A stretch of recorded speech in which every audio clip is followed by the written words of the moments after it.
गांव में रहने वाले एक धोबी के पास उद्धत नामक एक गधा था। धोबी गधे से काम तो दिन भर लेता, लेकिन खाने को कुछ नहीं देता था। हाँ, रात्रि के पहर वह उसे खुला अवश्य छोड़ देता था, ताकि इधर उधर घूमकर वह कुछ खा सके। गधा रात भर खाने की तलाश में भटकता रहता और धोबी की मार के डर से सुबह सुबह घर वापस आ जाया करता था। एक रात खाने के लिए भटकते भटकते गधे की भेंट एक सियार से हो गई। सियार ने गधे से पूछा, मित्र, इतनी रात गए कहाँ भटक रहे हो? सियार के इस प्रश्न पर गधा उदास हो गया। उसने सियार को अपने व्यथा सुनाई, मित्र, मैं दिन भर अपनी पीठ पर कपड़े लाद कर घूमता हूँ। दिन भर की मेहनत के बाद भी धोबी मुझे खाने को कुछ नहीं देता, इसलिए मैं रात में खाने की तलाश में निकलता हूँ। आज मेरी किस्मत खराब है, मुझे खाने को कुछ भी नसीब नहीं हुआ। मैं इस जीवन से तंग आ चुका हूँ। गधे की व्यथा सुनकर सियार को तरस आ गया। वह उसे सब्जियों के एक खेत में ले गया। ढेर सारी सब्जियां देखकर गधा बहुत खुश हुआ। उसने वहां पेट भर कर सब्जियां खाए और सियार को धन्यवाद देकर वापस धोबी के पास आ गया। उस दिन के बाद से गधा और सियार रात में सब्जियों के उस खेत में मिलने लगे। गधा छक्कर, ककड़ी, गोभी, मूली, शलजम जैसी कई सब्जियों का स्वाद लेता।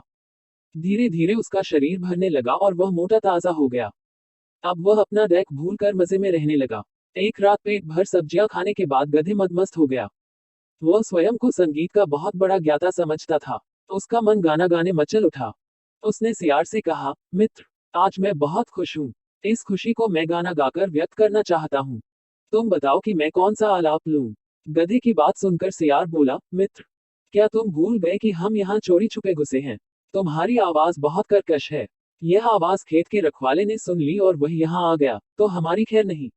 बेमौत मारे जाएंगे। मेरी बात मानो, यहाँ से चलो। गधे को सियार की बात बुरी लग गई। वह मुंह बनाकर बोला, तुम जंगल में रहने वाले जंगली हो। तुम्हें संगीत का क्या ज्ञान? मैं संगीत के सातों सुरों का ज्ञाता हूँ। तुम अज्ञानी मेरी आवाज को कर्कश कैसे कह सकते हो? मैं अभी सिद्ध करता हूँ कि मेरी आवाज कितनी मधुर है। सियार समझ गया कि गधे को समझाना असंभव है। वह बोला, मुझे क्षमा कर दो मित्र, मैं तुम्हारे संगीत के ज्ञान को समझ नहीं पाया। तुम यहाँ गाना गाओ, मैं बाहर खड़ा होकर रखवाली करता हूँ। खतरा भांप कर मैं तुम्हें आगाह कर दूंगा। इतना कहकर सियार बाहर जाकर एक पेड़ के पीछे छुप गया। गधा खेत के बीचों बीच खड़ा होकर अपनी कर्कश आवाज में रेंकने लगा। उसके रेंकने की आवाज जब खेत के रखवाले के कानों में पड़ी, तो वह भागा भागा खेत की ओर आने लगा। सियार ने जब उसे खेत की ओर आते देखा, तो गधे को चेताने का प्रयास किया, लेकिन रेंकने में मस्त गधे ने उस ओर ध्यान ही नहीं दिया।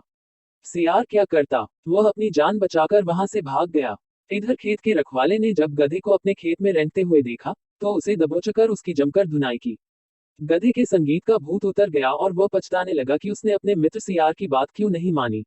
मोरल, अपने अभिमान में मित्र के उचित परामर्श को न मानना संकट को बुलावा देना है।